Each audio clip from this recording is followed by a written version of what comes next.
La suis m'achever, et je crois plus affiché de wansi. Pla jujudu, plan chabiman dressa point chafé. De blessema, loetry, chaplain to the safe. In a nod to Isaac Newton, Gravity Rush opens with an apple falling from an island in the sky. The distance it falls unencumbered before reaching the settlement of Hexville gives us, the player, both a sense of this world's scope and its emptiness as it descends along the world pillar. The apple rolls through the city as we are shown glimpses of everyday people and characters we will come to know, coming to a stop in a park in the underbelly of the Old Noir district, near an unconscious girl who also fell from the sky. Kat has no recollection of who she is, and she's truly a fish out of water in this unfamiliar environment. She is armed with brimming optimism, superhuman strength, and her guardian, Dusty, a space cat through which our cat, the player, harnesses the power of gravity. Welcome, or welcome back, to my channel.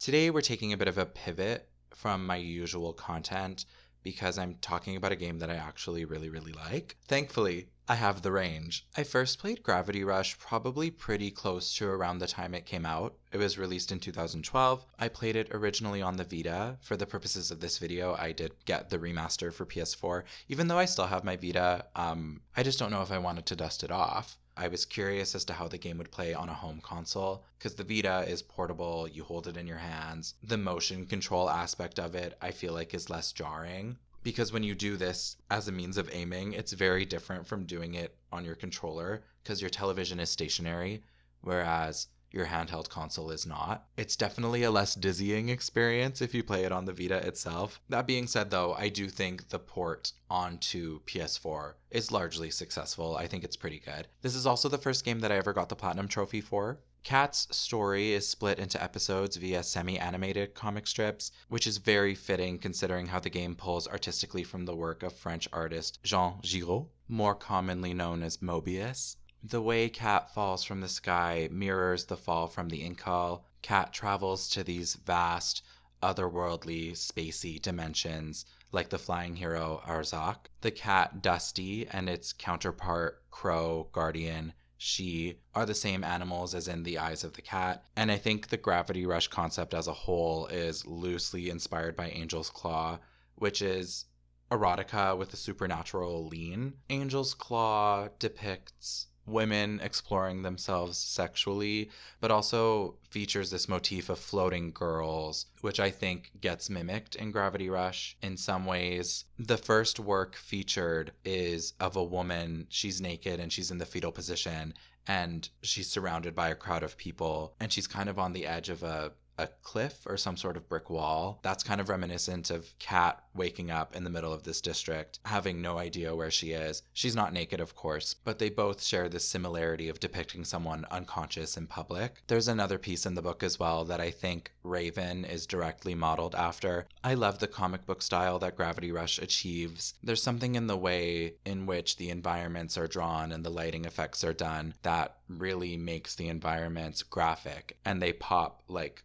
black ink drawings. Like, they really have that comic effect. The kind of French colonial steampunk aesthetic of Hexville is really gorgeous. A big portion of the game follows Kat going through portals into these otherworldly dimensions that are both natural and strikingly unnatural in their presentation, because there will be a ton of greenery, but it's all separate and floating in space. It's just a nice game to look at. In following this comic book format, Gravity Rush is divided into chapters. The chapters are called episodes, which I don't love. I wish they would have called them issues or volumes instead, just because that would make more sense. If you look at this game conceptually, the story is a little bit hard to parse, but if you think of it as comic book issues, for me it kind of rationalizes why the story kind of goes in a couple different directions. Gravity Rush is primarily an action RPG, but there is a sort of sci-fi mystery theme that is lying right beneath the surface. I think a large reason why this works is because the series creator, Keiichiro Toyama, is also responsible for the Silent Hill games, and he also has a larger catalog of horror thriller titles on his resume. So even though this game is not particularly scary. It kind of evokes a similar feeling that you might get when reading dystopic sci-fi short stories. I think some subtle details in the game, like Kat's veins glowing red and being visible through her body when she is manipulating gravity, or a bus of orphan children going missing, and smaller details like in one of the parallel worlds, you have to jump over a series of lily pads, and on the bottom of them are beetles. But just the idea of this abstraction of these bug islands kind of floating around in space all lends to that kind of disconcerting feeling. The general premise of Gravity Rush is about Kat's fight against the Nevi, which are a race of monsters born from the gravity storms that are appearing throughout Hexville. These storms are not only attracting these monsters, but they also distort space and time, so huge chunks of the city are being eaten away by these like mini black holes, and it's established that time isn't necessarily linear in this world. I mentioned that there's a big pillar. Hexville is a big industrial city that is screwed into the pillar. So there are floating cars and things of that nature, and the central government floats above the city. Floating is a sign of status, we can talk about it. But it's alleged by people in the world that time in Hexville moves at a certain rate, and if you go lower on the tower, the slower time moves in relation to where you are. After waking up in the gutters, figuring out her gravity powers, and saving some people from the Nevi, Kat makes her home in a big pipe underground. She is in her sewer rat girl summer era after her big DIY project and somehow getting hot running water that's clean in her unit. Very confusing. She's very Mario coded. She lives in a pipe in the ground. After getting settled into her new apartment, she lies down in bed and says, "A girl's home is really her castle." File that one away for later. Along the way, we meet a beat cop detective named Sid, and he asks us to help stop Alias from stealing Aldnoir's sacred gem. We don't know why Alias wants it. We don't know what the sacred gem does. None of that is established, but the SWAT team has been called in because Alias stealing the gem is a big fucking deal. Alias is ACAB and beats up all the cops after stealing the gem. He's also been talking to Kat via walkie-talkie, and he sounds exactly like Sid. That certainly will not come up again, but it just might. Alias then flees to Industria, which is the industrial district, hence the name Industria. And after he flees there, he refers to Kat as poor lost queen, implying that he knows her. Also, it's a bit frustrating that the sacred gems here don't really seem to matter, because crystals in general are a very important concept in the greater Gravity Rush canon. It's weird that they don't have any secret power. They seem to be more of a cultural object. There are gems littered everywhere throughout the game. Blue gems restore Kat's gravity gauge. The green gems restore her health.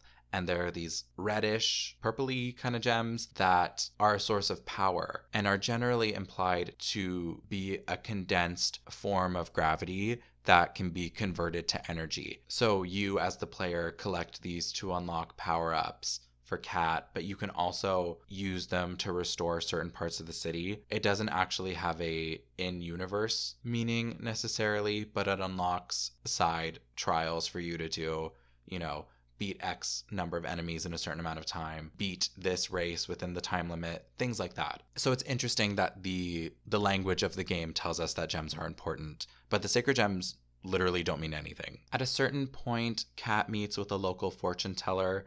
Her name is Aki, but the game barely calls her by her name, so it's almost awkward to call her by that. Anyways, going to Aki's and getting your fortune told has become the kind of hot trend thing to do. So Kat goes, pays her a visit, and she tells Kat that she'll meet the man of her destiny. And Kat gets excited because she thinks that this is about meeting a hot guy. If you've been exploring quite a bit in the early parts of the game before this chapter, you'll notice in one tunnel that there's a door painted in white, kind of like graffiti. After following Aki's fortune, the door becomes real, but the inside is kind of like an MC Escher painting, like you're in a staircase, but if normal staircases are like this, it's been flipped on its side, so you're walking on the walls of the staircase kind of like that, and there's all these paintings all over the floor and the walls and stuff, and there's a man in there with us, but he seems shady, for lack of a better term. So we get to the end of this weird sideways staircase place, and then through there we're in these foggy spacey islands that are creepy, and there's really big towering Nevi over top of us, and Dusty's running away and Kat is chasing after him, and then there's another pipe and Kat jumps down the pipe, and then she meets the man of her destiny. His name is Gade. He seems silly at first, but Gade is a god. Gods in the Gravity Rush canon are called creators, and the game never explicitly tells you who or what the creators are. It doesn't really spell out what their powers are, but the way that I've made sense of it in my mind is that they're kind of like Greek gods in the sense that they have a specific power and a specific domain. So Gade is responsible for creating Hexville on the world pillar. His power is not infinite. Gods in this world are not almighty beings. So Gade is specifically the creator of Hexville, and he has some influence over the city. And as I mentioned, his power is opening portals. I'll touch on the other creator in this game when we get to her, but it's also my general theory that the creator's power also originates from gravity, because it's all about manipulating space-time, and a lot of their power has to do with accessing different dimensions or just creating other spaces entirely. The dimensions that Gade ports us to are called rift planes, and they're basically what exists on the other side of the gravity storms. So Gade's function in the story is helping Kat retrieve the missing pieces of Hexville and reuniting the city. That's the gameplay loop for the first 3 districts. Solve local problem and then bring back the missing piece of the city. After we bring back Aldnoir's missing chunk, we're then confronted with Raven, who is the other gravity shifter in town, and she hates Kat. And she beats the shit out of this girl. She also keeps asking if Mayor Bolsey is quote-unquote behind this, which doesn't make sense to us because Kat is new to this town and she's not politically embroiled in anything just yet. Gade creates a distraction so Kat can escape, but this is the beginning of their rivalry. Raven is the shadow to Kat's Sonic.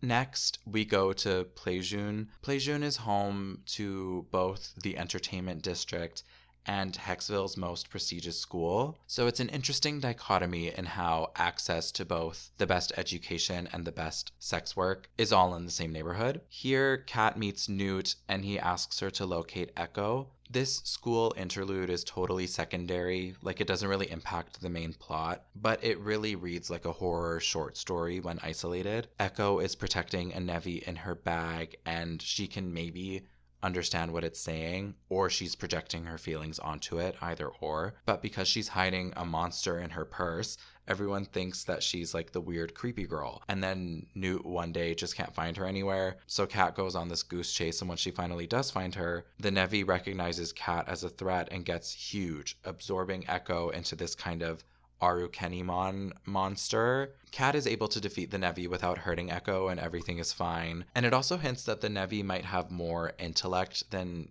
humans assume that they do, because it seems like the Nevi that Echo is protecting demonstrated concern for her, but that concern, when put to action, is something horrifying in the lens of a human. This is not Nier Replicant. We don't need to take it there. The game doesn't get that deep, but they kind of scratch the surface of an interesting idea in this arc. Afterwards, Kat goes to another rift to get back the missing piece of Plejun, and Raven somehow follows us. The game doesn't explain how Raven does this, but there is a side comic called Gravity Days, D-A-Y-S, which is a pun on the Japanese name of the game, Gravity Days, D-A-Z-E. Most of the issues are just Kat getting into hijinks, but the last one is about how Raven forces Gade to open up the same portal that he opened for Kat so she can follow her into the rift plane, and then they have a big fight in there. Just an interesting piece of side content that not everyone may know about. Raven is still trying to stop Kat. We don't know why yet, but we know she is somehow being motivated by the city's politicians because Raven doesn't like the current mayor, and she's aligned with the military. The head of the military is named Danelica, and he's going to vie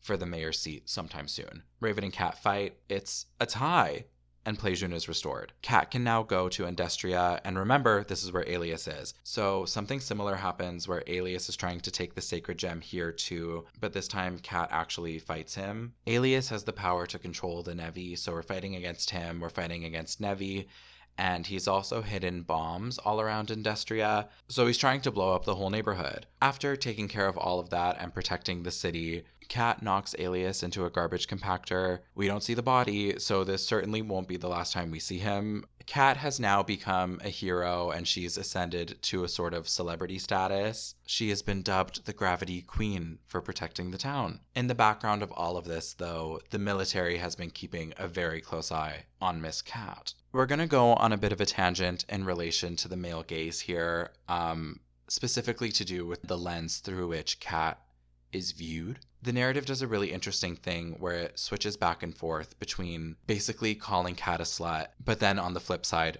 acknowledging that she is desirable. One of the earliest interactions you have with someone in the game is an old lady shaming Kat for the outfit that she's wearing. And then there's another moment where Kat and Sid are together, and then at some point they come across two of Sid's colleagues, and one of them assumes that they're out on a date together, and Sid is just repulsed by the idea. But in this scene here, after this huge fight and Kat's had her heroic moment, she's doing her laundry at her home, and she only has the one outfit, so she's wearing a towel and she's laundering her stuff by hand. Sid is on his little floaty cop car and he comes to congratulate her and whatever because Kat's name is all over the papers. And at some point he leans in and the towel comes off. She didn't want to expose herself to him like that, and it's kind of implied that he's into it, and it's a very Justin Timberlake, Janet Jackson nip slip kind of moment. And it's something that she didn't want to happen. And I just think that if this game was about a man, we wouldn't have a scene like this where the joke is her body. Also, that's not even touching on the fact that Kat is canonically 17. I just find it frustrating that we have this character who is extremely powerful physically and supernaturally. She has just hit a peak in her career. And I think there's something a little off to me about using this accidental exposure that is purely for the benefit of male viewers at home to undercut her success. It just didn't read well to me, especially in a game where kind of the premise is about objectifying her body anyways. Part of the premise is that you can use her like a rag doll and throw her at anything, and she's very manipulatable. It's just annoying to me that they develop this interesting character and they can't just stick to that. They have to objectify her because she's a hot girl and games are for boys. And then after the towel comes off, there's no apology, there's no follow-up conversation. It's literally just to sexualize her. And because she has amnesia and she doesn't know where she is, I find that Kat is infantilized in a really specific way because she has to blindly make all of her decisions, and the narrative often presents her as someone who's dumb and someone who's impressionable. Also, she's wearing a strapless romper that's fastened by gold jewelry and a dream, so admittedly, Your Honor, she's slaying, but the narrative is holding her back. There's also a strong case to be made that the lens with which Gravity Rush views Kat and Raven is largely a byproduct of the work's origins in erotica. Anyways, I'm stepping off my soapbox. Next, Kat gets back the missing part of Industria, and as Kat meets up with Gade, he at some point drops Nevi poison on the ground, which is like rat poison, and Dusty eats some because in spite of being a god-created magic battery, he is still a cat behaviorally. The poison messes him up, and then Kat can't use her powers properly. She brings back the missing piece of the city, but unlike the previous two times where the Nevi stay in the Rift Plane or they're defeated, they manage to come into the real world. Kat starts taking them out, but then the military pops off and kills all of them. We then meet Yuri and Unica. He's a military general, she's a cyborg super soldier. Can I make it any more obvious? The military doesn't really like Kat because she's a free agent. She's a woman who can't be controlled. So Yuri asks her to become a soldier, and this is one of 2 instances in the game where Kat says no to a bad idea. Kat then heads to Venda Center, which is Hexville's downtown. We meet a girl who asks us to find a letter that she dropped off the edge of the city. So Kat starts descending, and she goes really far down the world pillar. At a certain point, she just decides fuck it, I just want to know what's down here. So she keeps going, and then she encounters a gravity storm, and then there's a big protrusion from the world pillar that allows her to go inside of it. When she goes inside, her gravity shifting doesn't work, and we have now entered the most insufferable part of this entire game. It's an awful sequence. It's so long. You dive down so far. You're going in and out of the tower. After diving deep enough, Raven somehow knows that we're here, and she's been brewing up a storm. She's furious. So she's attacking us. Kat is dodging, and then a Nevi appears out of nowhere and knocks them both out. Kat wakes up in the lower city, Botum. She's been separated from Dusty and Raven, and she's been imprisoned by a tribe of children. Reveal, these orphans all went missing because a bus fell off the side of the city, so they've been living down here and surviving off the trash that falls to the bottom of the world for literally years. The chief's name is Zaza, which in 2023 I can't stand, and the other character of note down here is named Sienia. Lore moment, Raven is also one of the missing children. She was playing around on a structure in Botum called the Ark, and she was somehow gifted with her gravity crow, and that's how she was able to reach Hexville. Her birth name is Satya, and she is Zaza's younger sister, which is complicated for her because time moves faster in Hexville, and because of this, she's now surpassed him in age. We also find out why Raven hates Bolsey and Kat by extension, even though Kat is not affiliated with that man. She is literally the Kiki Palmer meme. She wouldn't know a thing. Raven is aligned with Danelica because he promised her that he would rescue all the children of Botum if the missing pieces of Hexville stayed missing. That's not suspicious. That's not weird. But that's why Raven opposed us. But now that we're in this situation together, she doesn't have much of a reason to be a conflicting force. The last important thing down here is Sienia, because she is actually not one of the missing children. She's a creator. Botum is her domain. She is, for the most part, a normal girl, except when she's asleep. The Dream Guardian pops out and her eyes change from blue to red and she starts speaking differently. Kat comes across her when she's in her dream state, and Sienia basically says that Kat doesn't know her full power because of her amnesia.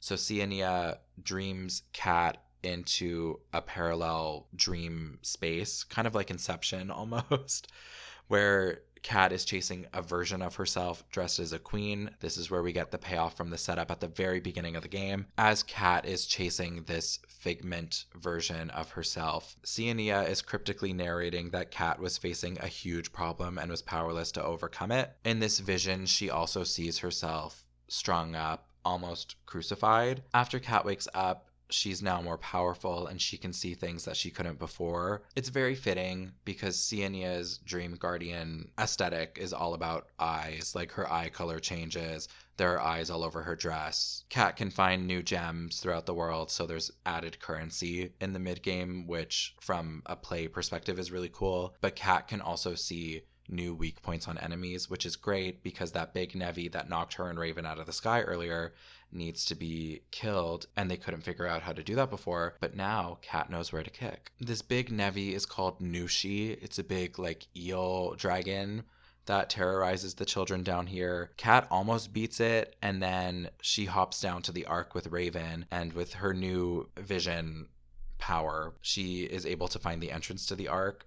Basically, she just touches the door to it, and now all of a sudden it opens. The Ark is this big, concrete-looking thing, but it's like a spaceship. After opening the door, Raven and Kat are able to pilot it, but it's only pilotable from the outside. All the children are encapsulated, and they can't get out. But that's a cost that they didn't know about once all the kids got in. They're flying on the Ark. They're gonna make it back to Hexville. All is well, and then Nushi pops off and then like bashes them, and then Kat gets like stuck in between dimensions. The Ark is traveling through liminal space between Botum and Hexville, which is not explained, but that's okay. That's one of those things that I can let go of. After Nushi's attack, the Ark and Raven are still stuck in liminal space, but Kat is able to make it back to Hexville. Nushi follows her all the way up, and then Kat is ready to fight back, and then Nushi gets absolutely bodied by the army. A year has passed since we've gone down to Botum. Danelica is now in charge, and Hexville has entered its fascist era. Kat gets another offer to join the army, and she's like, I'm gonna sleep on that, and then she immediately runs away. Kat's next big outing is meeting up with a researcher named Adro.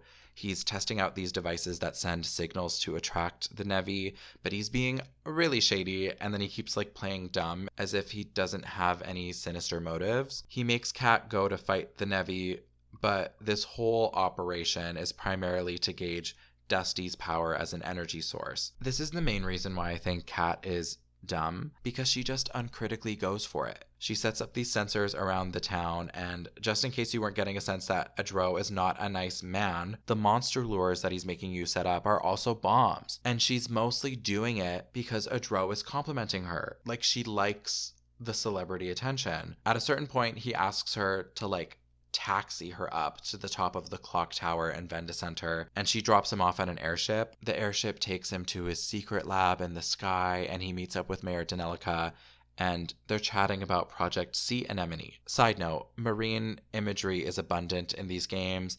I don't know why. My best guess is that sea creatures bear some similarity visually to the Nevi, and conceptually they fit the idea of floating. Also, symbolically as aquatic animals, they don't imply allegiance to Cat or Raven, because they're both obviously heavily connected to a land and an air animal, respectively. Anyways, Project Sea Anemone is about creating a huge weapon of mass destruction that's powered by Nevi in order to destroy the Nevi forever. By Nevi, for Nevi. Very sinister. Kat goes home and she has a nightmare about Alias, and he says that we got greedy and calls Kat his queen. There's this sequence where Dusty multiplies and we have to get all the cats back and then fight a bunch of Nevi, and at the end of this dream sequence, he takes off his mask and Kat is shocked. The reveal is just that his skin is really clear. Could you imagine? Dermatologists hate him. No. Alias is heavily implied to be Sid, and that is maybe or maybe not confirmed in Gravity Rush 2, which we will talk about in a different lecture. Danelica is hosting a big gathering in the town square, and it's a surprise unveiling of the weapon, so the intention is to attract a bunch of Nevi and then have Sea Anemone pop off, and it's gonna go really well, as climaxes tend to do. Editor me popping in here. In the narrative, it's not explicitly stated that they're doing like a missile testing in the middle of town square or anything like that. They're just saying that Danelica is giving an announcement, so no one knows what's going to happen. That's just an important piece of context moving forward. Kat is going because everyone's talking about it. This is the point in the game where you walk around and talk to every single person that you've met along the way. So that's how you know the credits are going to roll within the next couple hours. The one that I do want to highlight is the interaction between her and the fortune teller. It's really interesting. Great script writing. Aki has pretty accurate foresight, but when Kat goes to visit her and not literally but functionally say goodbye because the game is almost over, Aki pretends that she can't see the future. She says that she doesn't see anything, and then she suggests that Kat should just like stay in with her for the evening and that they'll watch the demonstration on TV together. Kat rejects this idea, and as she's running off, the game is mostly text-based. There's not a ton of action-heavy cutscenes unless they're in the middle of a fight. So this is the dialogue scene that's demonstrated through text and character portraits. But you can tell that as Kat is leaving, Aki gets up and like sticks her hand out and goes, "No, wait," because she knows. She can see the future. She's seen that the future is a disaster happening at the town square, and that the main intention is Kat getting imprisoned, and that they take Dusty and they're trying to use Dusty as a battery. It was just such a good moment, and I feel like if you're not looking for it, you're not going to catch it. A soldier downtown also very ominously thanks Kat for her service and says they won't be needing her anymore. And he says that completely unprompted. It's a side character, like that doesn't happen in a main cutscene. You have to go and talk to him. Like imagine you're in public and you go up to someone and they're basically like, "It was nice knowing you." And they're a total stranger and they know you're going to die. Like, that's terrifying. The demonstration is happening. Danelica is showing off his new toy, and it's a big ball.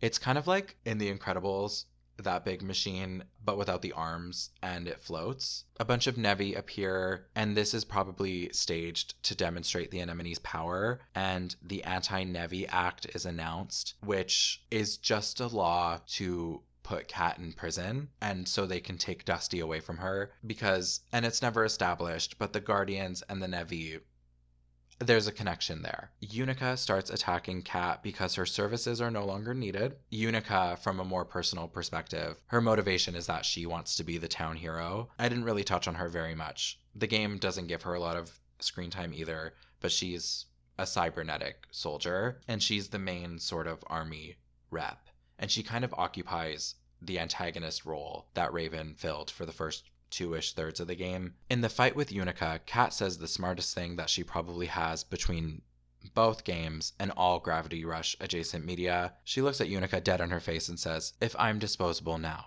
then when's it going to be your turn, Unica?" And that really gives her pause. Because the whole idea is about the military making bigger weapons. And at some point, Unica is no longer going to cut it, or she'll become too powerful and all these men are going to be afraid. Kat had a point. Anyways, they continue to fight, and then Unica lures Dusty and traps him inside of a machine, and then Kat gets strung up and crucified. It's not in the same pose, but it's the same as it was in Sienna's dream. And then she gets frozen by this substance, like she becomes crystal or ice or something. An interesting mystery is established here because Sid has been chasing after Kat and he shoots at the ship that's trying to take her away. And so they drop her. And that's how he's able to get her frozen body away from the military. Sienna randomly shows up and she's talking very cryptically again. She's like, "You would stand in the way of time," or whatever. And then it's heavily implied that she extends beyond the bounds of her power and sets Kat free. Like she alters fate in a way. Sid turns around and seems to recognize her because he says, "You? ... Question mark?" Exactly like that. Obviously, it's just one word, but it feels like he knows her. And I know I'm not the only person who thinks that because the wiki also says that. Anyways, after this fight and Kat being freed, the anemone starts to go crazy.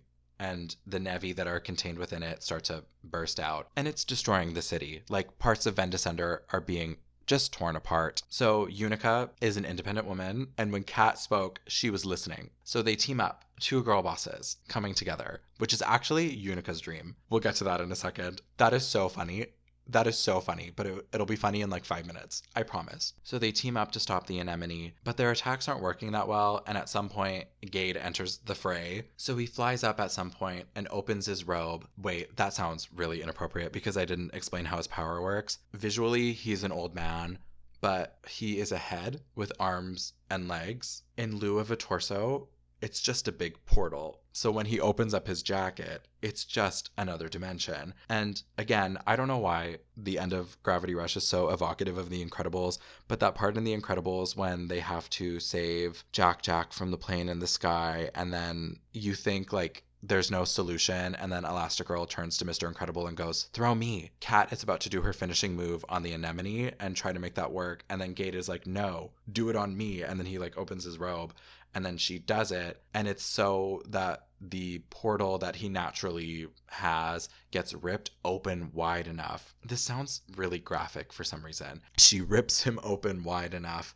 so that the arc can come shooting out, and Raven's on it. So Raven's back too. She's free. And then the arc rams into the anemone and destroys a lot of its armor, so now they're finally able to do damage. The three women absolutely pop off, and they're trying to stop the anemone. Adro is like, "We should probably use the failsafe, right?" And then Danelica is like, "Honestly, no. This city needs a little bit of population control anyways, so if it explodes, it explodes." Anyways, they team up, they defeat the anemone. Kat has this Panther Shroud mode that she gets into when she's doing her finisher moves, and in that mode, she grabs the anemone and throws it up at New Heralion. New Heralion is like the main legislative building, and it's important as an emblem of status because it's the only floating building in Hexville, whereas everything else is affixed to the world pillar. Status is implied by your height in Hexville. The lower you are, probably the poorer you are, and the higher up you live, the wealthier you are. Anyways, with that being said, Kat takes the anemone and throws it up at New Heralion, and it explodes, and fascism is ended forever. The end. Credits roll. Just kidding. Even though it looks like she throws a huge bomb at this building, the building doesn't explode, or it's rebuilt immediately after the events of the game. Danelica also survived. Like, no one was killed. No one was killed at Stonewall. During the end credits, there's a scene with Danelica, and he's in a hospital bed, and he has this red orb. And inside that orb, you catch a little glimpse, but you can see it. It's Queen Kat in there, but we don't know what that red orb is about. And then we cut to Yuri saying that this is all the calm before the storm. As the prophecy states, The harbinger of destruction will come from up high. And this is strongly implied to be Kat. Cut to Kat, smiling with her friends. Fade to black. So that's Gravity Rush. Before I end this video, I quickly want to touch on the Gravity Days / Gravity Daydream comics. I already talked about Gravity Days, which are the hijinks comics, and the random serious one where it's canon and shows Raven chasing after Kat. But then we have Gravity Daydream, which shows Kat, Raven, and Unica all having dreams that are related to the game's DLC. The game has 3 different DLC packs, one that adds the maid costume, one that adds the spy costume, and one that adds the military costume. So in Kat's own dream, she sees herself as a cat burglar, and she's the one who's stealing the city's sacred gems. In Raven's dream, she falls asleep at the movies, and there's a maid depicted in the movie, but in her dream, her and Kat are both maids, and Kat pushes her to the ground and steps on her head and is like yelling at her to do her work right. And then in Unica's dream, obviously Unica, soldier for life, it's Kat in her military uniform and she's behind Unica and she's about to confess her love. And then Kat comes up to Unica from behind and hugs her, and then Unica wakes up. And it's very sapphic, which is why earlier when I said 2 girl bosses coming together, it has a couple meanings. So that's Gravity Rush. Pretty comprehensive if you're paying attention, but also loose enough in its structure that there's a lot of space for you to fill in the blanks. But this game still leaves us with a lot of questions unanswered. The main one being, who is Kat? Like, we know that she's a queen from up high, but like, what's her story? Why did she fall from heaven? And who is the person in the dream? And who is the girl from the red orb? Is she really the harbinger of destruction? Like, we don't know her history. The children in the Ark, they are still stuck. So even though we did all this work to get them out of Batum, they're not doing much better. Last but not least, who is Alias? All will be revealed, unless it won't, but we'll certainly talk about it. Stay tuned, because I will be talking about Gravity Rush 2 soon. This was all going to be one big video where I talk about both games, and then I knew that I had too much to say about both, and that I didn't want this video to be 18 hours long. And the only way to know when I put out the Gravity Rush 2 video is if you subscribe and turn on the bell notifications. Normally, I'm pretty awkward with that, but that was pretty seamless. If you enjoyed this video, feel free to like, feel free to comment, let me know what you think. Have you played Gravity Rush? Are there other Japan Studio games that you've played that you like? Like, I don't know anything about Silent Hill, but I know it's very popular. Pyramid Head, that's the guy, right? And he has a hot body, or maybe that's just something that I've seen on Twitter, and that's something completely different. We don't have to go there. We don't have to go there. Anyways, I hope you enjoyed. Bye!